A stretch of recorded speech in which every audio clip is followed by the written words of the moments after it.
Charlie's Collectible Show. We're here in Georgia for an amazing Lorcana tournament. You know, Charlie's has deep roots in the Lorcana community. It's where Lorcana history is made. It's been won by greats like Zansied. It's where Brent and DeCandio put Diggy Diggy Hole on the map. It's where Lucas Serrano took down his mentor, Kendall Burdett, on the way to the finals. And where just recently we saw Brooms making a splash in the finals, and then that got carried on to Worlds. It's gonna be an amazing day. I can't wait to show you all what's inside. Yeah, I can't believe we're here. It's happening, and set 9 is officially starting, so let's just go inside. Let's go take a look. All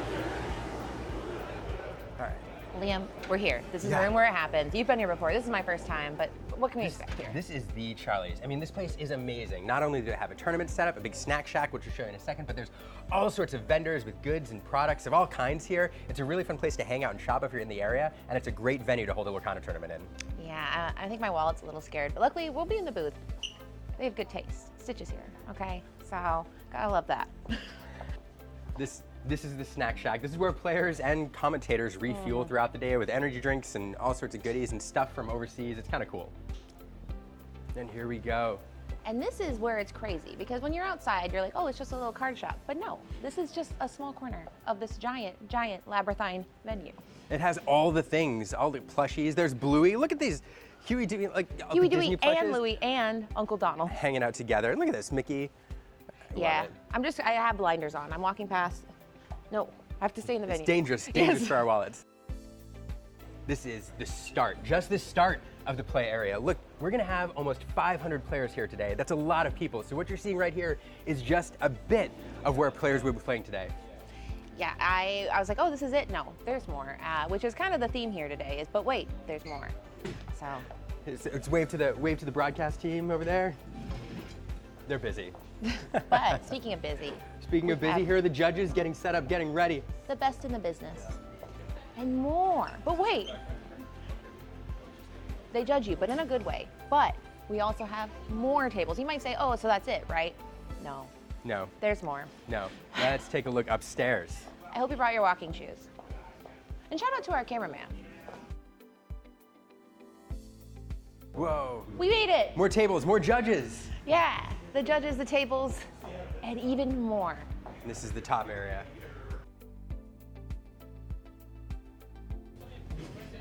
And this will be where our featured players are. Shout out to the wonderful crew at 20 Lore for putting all this together. It looks just like this. It looks like this, but they're a little bit more stressed than this. Katie, what's in here? Here, this is where the magic is made for the captainating team. We're gonna be in this room here today. So you might remember this stream from the other side, but this is our view. And we're gonna do our best to bring you the greatest stream possible. It's gonna be amazing. Hang out with us all day today. There's gonna be some amazing Lorcana. There's almost 500 people. It's an incredible event. We can't wait to see you in the booth. Absolutely. Welcome back, Illumiteers. Hello, hello. Look who it is. It's Brent, and I have never casted with him before. I've almost casted with him once, and I said, remember that time we almost cast together? And now I'll never be able to say that again. Now it's remember that time we did cast together. Yeah. It's now. Always exciting to cast with an official DLC commentator caster. Not yet. Katie. I feel like I'm like you're there. Your pictures. It's pending, inevitable. Pending. You'll say pending, like after pending official, because that picture was there. You're right. You're like Thanos. You're inevitable, Katie. It's happening. It's coming up. But you know what else is coming up? Lots of stuff. A fantastic match between Dragon Jonz, Jonathan Williams. That's our feature? I didn't know this. Hector, yes, that is what I was told. Okay. That's what I was told by Liam, so. Well, so Dragon Jonz, if you guys don't know, he's also by John Williams, which I believe is a composer for Star Wars, but this is not the right, this is a different John Williams. Different John Williams, yes, not the composer for Star Wars and Superman, no. Yeah, he's like, you know the Two Sons, the Two Sons ballad? Well, he wrote that, and then he said, well, I'm time to play a different game. And so someone in the chat, we said, what deck do you want to win today? Yeah. And they said, I want to see Ruby Sapphire. And I said, perchance, what would you put in such a deck? What would you put in Ruby Sapphire in today's day? So I don't think Dragon Jonz, Jonathan Williams, will be playing. I highly doubt it. I was looking at Frank Karsten. He put out those 15 decks of all the different color combinations. I was taking a look at it. It's like, it's unconventional Tool. Oh no! You know what I mean? It's Maurice's. Tool. It's a lot of random stuff. Ruby Sapphire, not the deck that it once was now that we have no Sisus, now that we don't have the B preps anymore. A lot of the control factor, but I'd assume that Dragon Jonz is going to be playing some good old Blurple. It seems to be the control deck of the format. It is. Blurple said, well, if I can't do what I like to do, I guess I'll do this. And it makes sense, right? If you're going to play not your favorite deck, you'll play the next best deck that is like your favorite deck. You are going to be, oh, it looks like we are actually getting into the game here. Oh, and this is surprising. This is stunning stuff. Big if true. And we have got steal your meta here. We have everybody listen, I know you wanted a Blurple mirror. It's not, okay? I know you wanted to see Blurple every round, but we said as a treat, we'll show you a different deck. And I am very, very, very excited about, we call it Blue Steel for Zoolander fans, but it is Sapphire Steel. And the deck that doesn't really do a lot. I always feel bad. I talk kind of down on Amethyst Steel, but it's not the most exciting deck in the world, but it's a deck that does what it needs to do to win, and that is Amethyst Steel. It is a mid-range deck that is just very dangerous. Yeah. I'm surprised. I usually think of Dragon Jonz and I think of Sapphire, but I'm excited to see he's a phenomenal player. I'm sure that he could play anything. Meanwhile, Hector on the Sapphire Steel, I'm wondering what he's going to be doing with it. Are we going to be seeing some Heroes Allies stuff, right? Are we going to be seeing some Pleakley Spice down at the Saucekay in Orange County last weekend? There was just a lot of Blurple. There was a lot of Amethyst Steel, and one player rose to top 4 and said, you know what? I'm going to get there with Sapphire Steel, so let's go. We got the SME hitting. Yeah, I mean, I've been talking to some players who said you weren't there when Sapphire Steel was good. And that's the thing about Sapphire Steel is it's always been there. And that's my favorite players in the entire game are Sapphire Steel fans. Have someone that loves you the way that those players love that deck. They have dedicated Discords. They have like clandestine meetings and back allies. They're passing ally cards and allies. And we see a classic combo, not the combo that we had in sets 1 through whatever, rather one SME, the one that we know and love that got a damage. Right. This is not that SME. This is a different SME. This is the evasive SME on your turn. But what's interesting to me on these last couple turns here is what the players inked. Dragon Jonz played down or inked his Dumbo, one of, I'm assuming, 4, which is crazy to put $70 right into the inkwell. And then Hector said, you know what? I don't need to ramp. I don't need to play this Tipo. I'm just going to play a Mr. Shmee down and start establishing some board presence. So wondering how much these players have gotten into this matchup, you know? Oh, dock no docking. Dock no docking is truly, so they're kind of, this tells me that nobody's on their plan A right now. People are doing some improvisational comedy here, and it happens. And, the tricky thing is that Captain Hook sideways across from another Captain Hook is not your favorite thing to see, because that is not so scary. You can absolutely trade into that with no sweat. That's right, and we get the Pleakley. Oh, I love that Pleakley. He's a cannibal, and I love him. I was wondering if that might be why we don't see the Tipo, but the Pleakley is you can put a character down into your inkwell. The Treasure Guardian is going to go into the inkwell for Dragon Jonz. Gets out the Genie, this 3/4 evasive on your turn Genie, and still has not quested, still has not done anything. We're staring down each other, but I think that Dragon Jonz is going to come out ahead on this stare down because it looks like he has 2 Strength of a Raging Fires. Ooh, and the gorgeous! It's an ally deck, I'm thinking here, because that is, like you said, a gorgeous Scar. Doing his best, Macbeth here, with the skull in hand, and this is... Enchanted Scar. It's going to give +1 to all of the allies, +1 strength. At the end of the turn, you can also use the strength of one of your allies, banish them, draw the number of cards equal to their strength, and then discard 2 cards. That might be where we're going with the Shmee if we didn't have that Strength of a Raging Fire. Missed that play. Yeah, It's always so sad, right, when you spend that time being like, and then this is going to happen, and this is going to happen. They go, none of that's happening. Yeah, I should have seen the strength coming. Oh. We never do. And I think there's a second strength coming. So next time we see a cool card, we'll go, well. And Hector's in a little bit of trouble here. Hector's only got 1 card in hand, does not have the board presence that you would normally want. Dragon Jonz, by the way, with another Genie here, seems like the logical play is going to be put it down, get it, draw another card, and establish the board. And the question is Hector going to have enough answers into these evasive threats like Genies?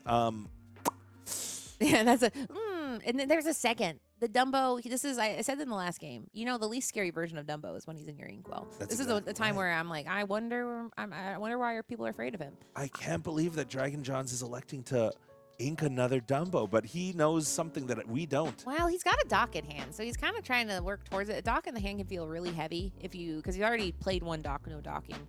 So I feel like there is that kind of thing of like, listen, I just got to get through this hand, and I get to draw 2 cards. I don't have to do any funky stuff to draw cards. He's drawing cards off of genies, so maybe it's just a situation where he's like, I don't need to. And that's something we talk about with Liam, is people are like, ban Dumbo. Is Dumbo, he's an engine. He helps drive forward the deck, but Dumbo himself isn't crazy. But we do see a card here revealed by Liam, and then immediately banished by Strength. This is the Aurora, the 3/5 Aurora that gives all of your characters ward. That would have been huge for Hector if it could stick. But again, Dragon Jonz knew that if I'm going to ink something, I'm not going to ink the Strength of a Raging Fires. That sometimes means you have to ink some of your more powerful cards in favor of the matchup. So the Dumbos get inked, the Strengths keep in hand, and now Dragon Jonz in a dominant position here. We're looking at how much? 1, 2, 3, 4, 5, 6, 7, 8, 9 lore on board. 10, 11 with this Jafar. And I mean, what is Hector going to do? We don't have any widespread board removal. What do? We have to start making challenges in, but he doesn't have really any characters that are going to be able to take out either of these because of the Mr. Shmee will have evasive on the turn, but only as a 3/2. Yeah, I mean, you have to get pretty creative. You need support. You need some songs. You need lots of things that he does not have because he only has 2 cards. So I mean, gosh, twice we said, oh, here's a really, it's gone. So twice we said, here's a cool card that's not here. So, I mean, I feel like Hector has had a very not fun game this game, while Dragon Jonz has said, would you like to see me do a flat lay of all my cards? And is currently putting all of them out on the playmat. That's why he didn't need the Dumbos. He's like, I'm going to empty out my hand. I'm going to dock. I'm going to get all the cards back. Meanwhile, Hector now with 2 cards in hand. I believe I saw a dock flash. Is that a dock? No, maybe not. It looks like, it looks like a Captain Hook. Is it a Vincenzo? Or Vincenzo, no. Yeah, Vincenzo Santorini. You know that is. No more Chinese grocery.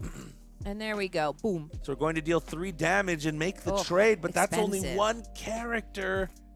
Yeah, Vincenzo's known for doing a little bit of smash tactics, coming in, dealing 3 damage, and not enough here because, I mean, he had to throw a whole body and use an entire Vincenzo trigger just to get rid of 1 genie. And then there's another one saying, am I chopped liver to you?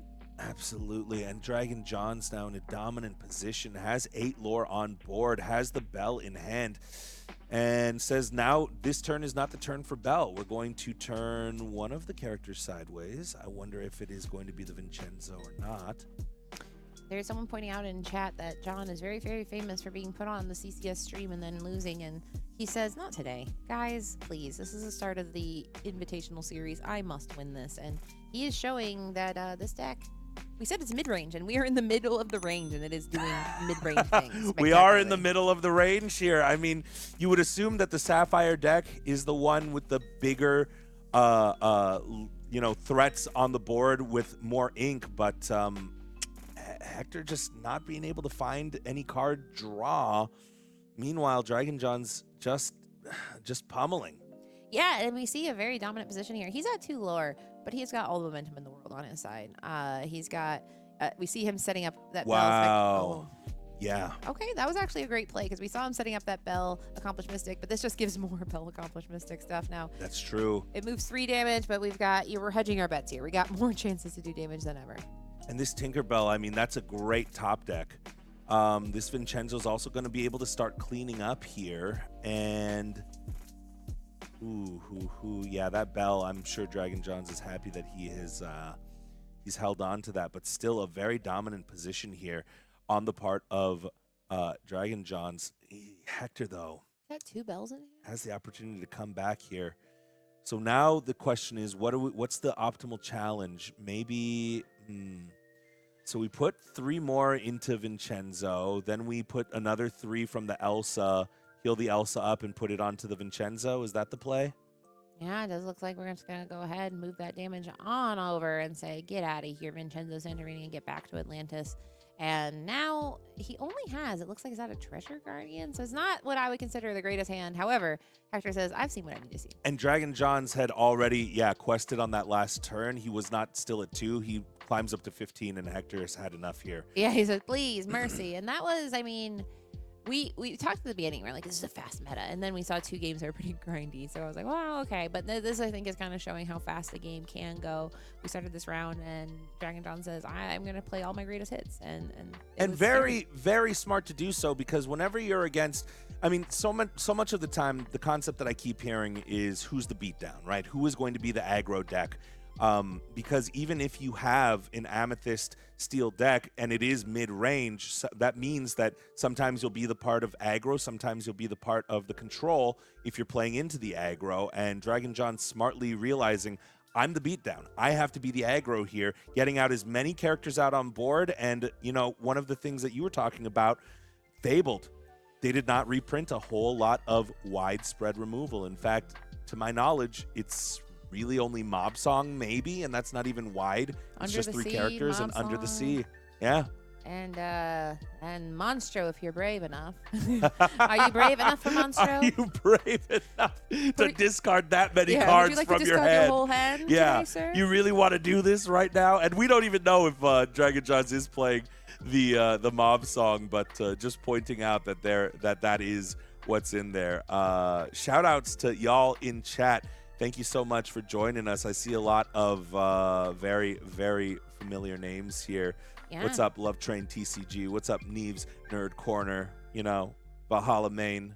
Yeah, and I mean, shout out to somebody who said, hey, I played round 4 with Purple Steel, or rather Amethyst Steel for those playing along at home. If you can't Strength Scar, you lose. And that is such a good point, because that Scar you said, oh, it's happening. And the reason is because his card draw, he adds strength. I mean, he's buffing your characters. He's getting card draws. He's nothing to laugh at a 5/4.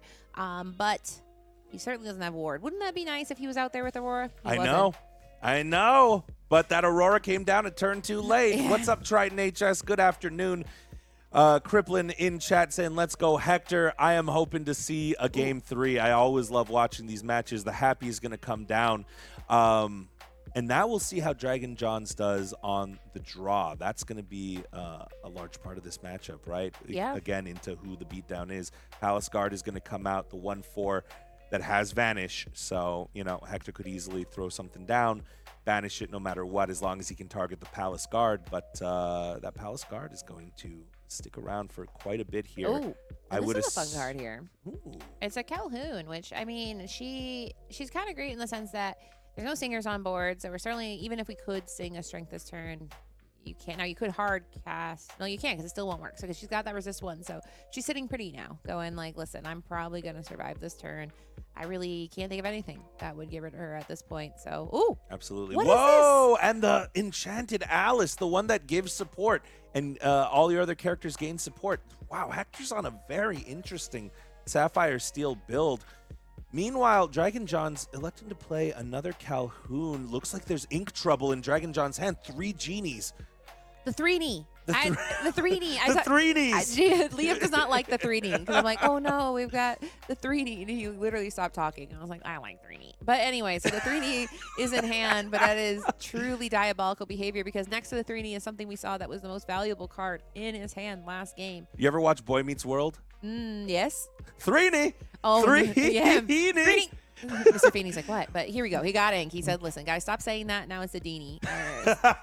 Now it's just the Deanie. Everybody calm down. We got Deanie on board. Not on board, but in hand. Another Genie. Oh, man. Dragon Jonz looking like he might Wait, run did he draw away with another this Genie? one, too. No, that way he couldn't.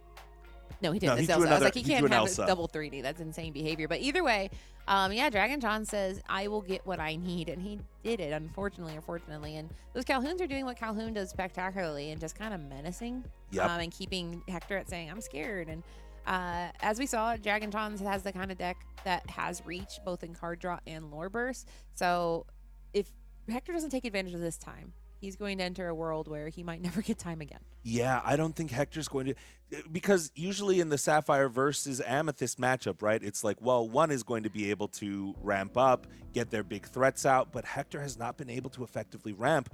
Meanwhile, the Amethyst specialty is let's draw more cards, and these genies showcasing exactly why that's so powerful. You're not only are you getting a 2-questing 2/4 evasive onto the board that's going to be hard for Hector to deal with, you're also drawing a card that replaces itself. So now we got the Deanie on board. Perhaps we get to the 3-knee. The 3D, which is actually surprisingly making me hungry. I'm like, I could go for a 3D for lunch. But here we go. There's Scar. Yeah, but Dragon Jonz was able to keep the strength of a Raging Fire in hand. I didn't get to say because if he didn't draw into that ink on that turn where he needed to get to 4 to play the Genie, he would have had to ink that strength, and that would have been huge. But things really going Dragon Jonz's way. You can see on Hector's coming up, face. Dragon Jonz. Yep. I mean, yeah, we're assuming that it's away. Scar. He said what? He literally just moved it away. Like, do we ever do anything but the Yeah, for those who out there are like, Pleakley's kind of scary. Look at him. He's got 3 fingers. Hector already knows.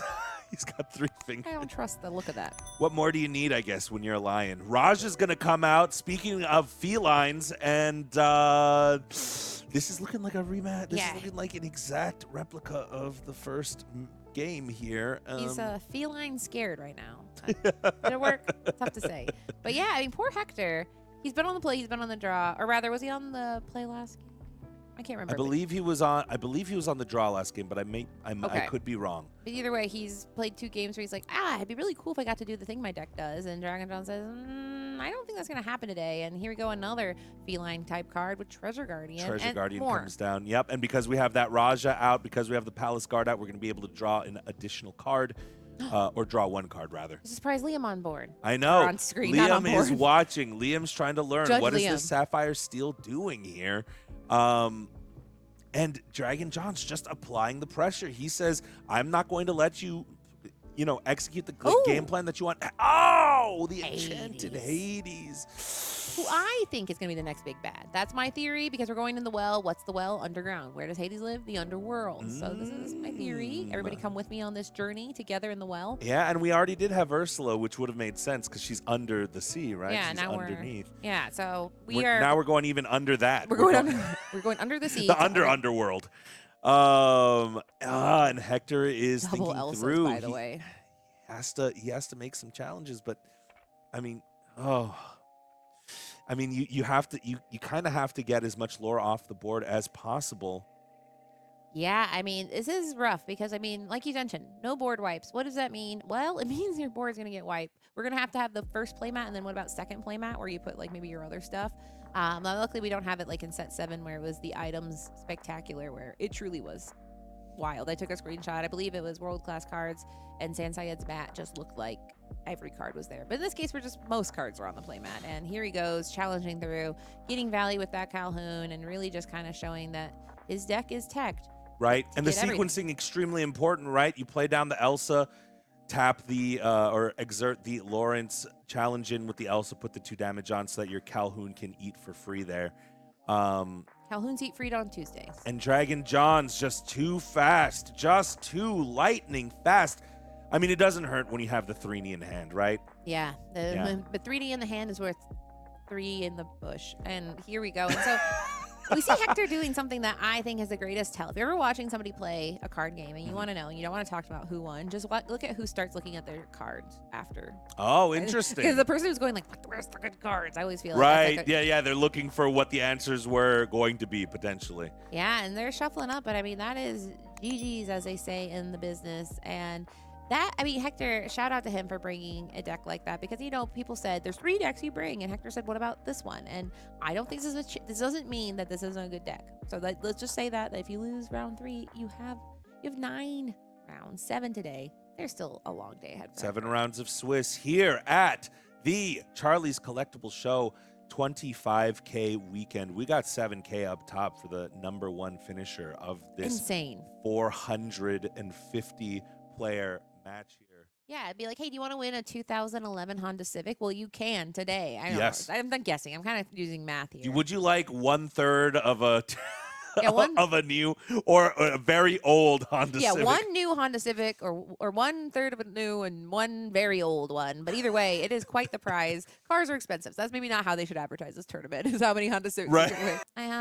The 1 CCS, and I miss it. Oh. I'm going to go to all of them, zoology. Righty. You can't stop me. As much as I want to keep talking about the dogs. The dogs are We got to out. throw it to Liam. We're going to have this interview with Dragon Jonz, Amethyst Steel. You saw it here first, folks.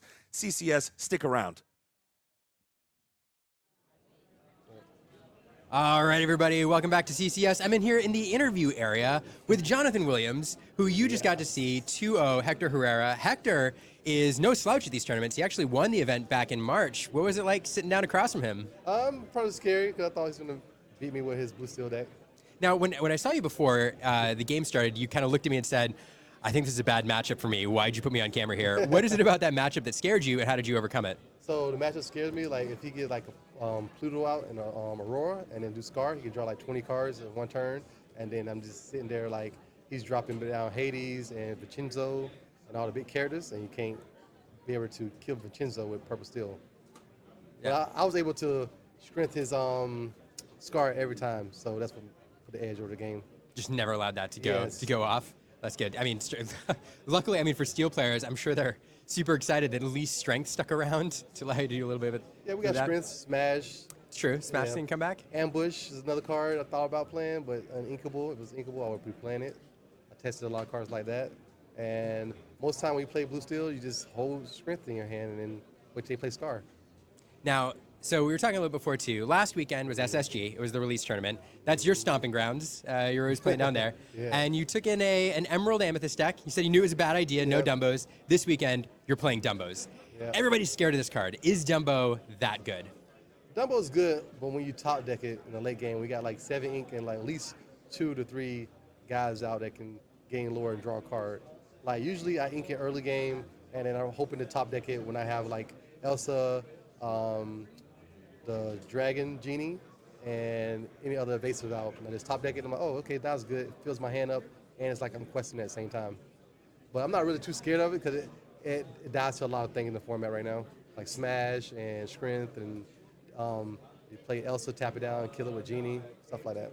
Yeah. Now, interesting note for everybody who's scared of hunting down 4 of these. You told me you only run 3 for that reason, because it is kind of rough on the top deck late game. So why 3 instead of 4? So I run 3 because I don't want to see it early, and I don't want to see it mid-game when I need to control the board. Like, I'd rather see a Bell or something else, not just play it, tap down my one guy, because it gives them an easy trade. If I tap it down and they got Calhoun and Skater Mim out, they can kill the the Genie Dragon for free, gain lore, and then now I'm behind, they got just a Dumbo, and they can just like tap down Elsa, kill it. So that's why I'm playing just 3 of them for later game top deck. Later game top deck? Okay, last question. Is Amethyst Steel the best deck in the format? I don't think so. I think Blurple is kind of the best deck in the format, especially with second star turn right. But I'm like, do I want to play blue, purple mirrors with no B prep, no board wipes? Because usually, I'm a B prep guy. I know you're a B prep guy. You are I can reset the board. Control but guy forever. Once you get behind in a mirror match, it's so hard to get back. Because they get like 5 characters out, and then Hades your guy, and then you go, okay, Hades your guy, and you're like, all right, Hades your guy, still questing at the same time. There's nothing you can do.